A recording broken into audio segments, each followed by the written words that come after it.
Every shonen protagonist has a unique special move of his own. You know, the go-to move they all have, like Goku's Kamehameha, Naruto's Rasengan, or even Ichigo's Getsuga Tensho, all being really flashy and cool attack, but inconsistent in terms of strength. Take Natsu's Fire Punch, or Luffy's Bazooka, which are attacks that always vary in strength, as they are as strong as the protagonist using it at the time, making them cool if a little dull on a story writing level. They only serve as the story see them fit to be used, like a Kamehameha is an energy beam, but the damage and drawback only exists if it's needed. Take away that it's a beam. Like, what are the strengths and weaknesses of the Kamehameha compared to a Gallic gun or a random energy blast? You don't know. Hell, I don't know, and it's coming from a huge Dragon Ball fan.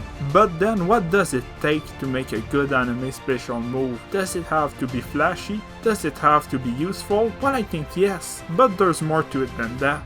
And to show you what I mean, let's look at a really good anime special move, Gon's jajanken from the anime hunterxhunter. I don't know if I said the name of the move right, but I hope you don't mind. Jajanken ka. Or rock paper scissors in English, and why it's genius. Well, at least in the anime, as I have not read the manga yet. But before that, remember, I am not saying that hunterxhunter is the better show. That's up to you to decide, honestly. But that as far as special move go, this show has one of the best for its protagonists. And I will try to show you why, at least the best way I can. So now that this is out of the way, what is that technique exactly? What is Gon's rock paper scissors? Basically, it's a technique where the user put all of his power in one of his hands, in order to unleash one of 3 really powerful moves, while some being more powerful than the other, something that Gon can choose on the fly while releasing it. He can then choose between a short-range, overpowered punch, a weak, long-range projectile, or a mid-range average blade that does average damage, giving this attack 3 different ways to use it, all having uses in battle that make them unique from one another. All at the cost of leaving the user's body defenseless while charging the move and during it, as all the energy is being converted into the attack, making Gon basically as strong as you and me while using it, which is great because while doing the move, Gon stopped being a shonen protagonist, well in the sense that doing the attack makes his body as weak as a normal human being, like all it would take is a single overpowered punch from a powerful enemy to kill him, making the weaknesses of the attack clear from the get-go, something every opponent that can use Nen can notice easily, Nen being the energy the character of hunterxhunter used to fight, making it a high risk, high reward type of move, preventing Gon from using it too much, stripping away what makes Gon's OP and letting us feel the tension that goes with it. But that's not all, because the rock part of the move is so overpowered that we get a One Punch Man feeling out of it, in the sense that no matter how OP the opponent may get, the rock of the rock paper scissors can break through any defenses as long as he hit his opponent with it, making the move the one that can really make Gon win any fight, leaving no room for fake out, like hitting the opponent just for it to do nothing, creating a situation where each time Gon used the rock version of the attack, a situation that can be as fatal to him than it is for his opponent. Because if Gon one-punching his enemy only applied to this version of the move, the rock of the rock paper scissors, the weakness that come with it apply to every version of the attack, even the far less powerful one, because even if Gon chooses to use a less powerful version of the move, it will still cost him the same energy or Nen, so no matter the version Gon uses, using too many of them or keeping one charge for too long can be really exhausting, making the act of even faking out and using the attack really risky, as Gon can only use the move for so long before losing all of his power, something that can still be rewarding as Gon can use fake out to trick his opponent into thinking that he is going to be defenseless to then counterattack, because if you know someone Gon will try to punch you with one hand, but you can kill him easily if you look out for it and land a killing blow. While doing so, well, it's fairly doable for a monster of Hunter x Hunter as long as you watch out for it. But then Gon can know you will go for that, then cancel the attack to punch back with his other hand, the one that the opponent wasn't looking at, getting Gon a free hit against an opponent, thinking the only thing he needed to look out for was the overpowered punch. But like I said, at almost the same cost of really using one of those moves, furthering the mind game involved in the attack.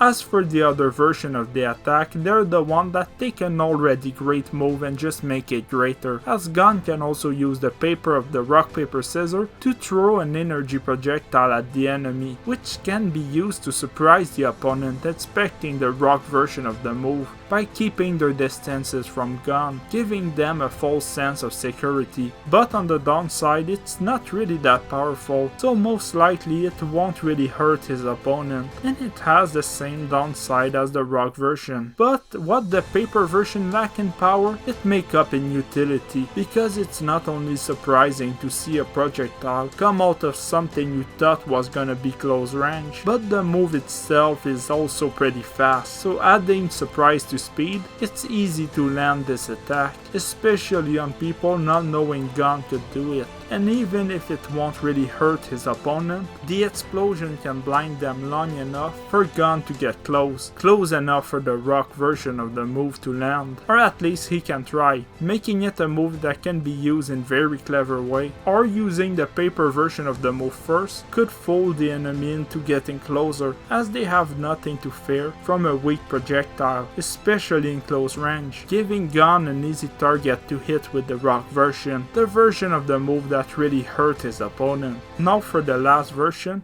The scissor of this attack is an in-between, as it can hurt or even kill some enemy but won't be as surefire as the rock version of the move. But the fact that it attacks in an arc can still take an enemy by surprise, especially one who thinks he can just dodge the punch version easily. Plus it has more range than the rock version, giving the move 3 unique ways to be used that are all useful in their own way. Not talking of all the creative way Gon can still use those move that I did not cover.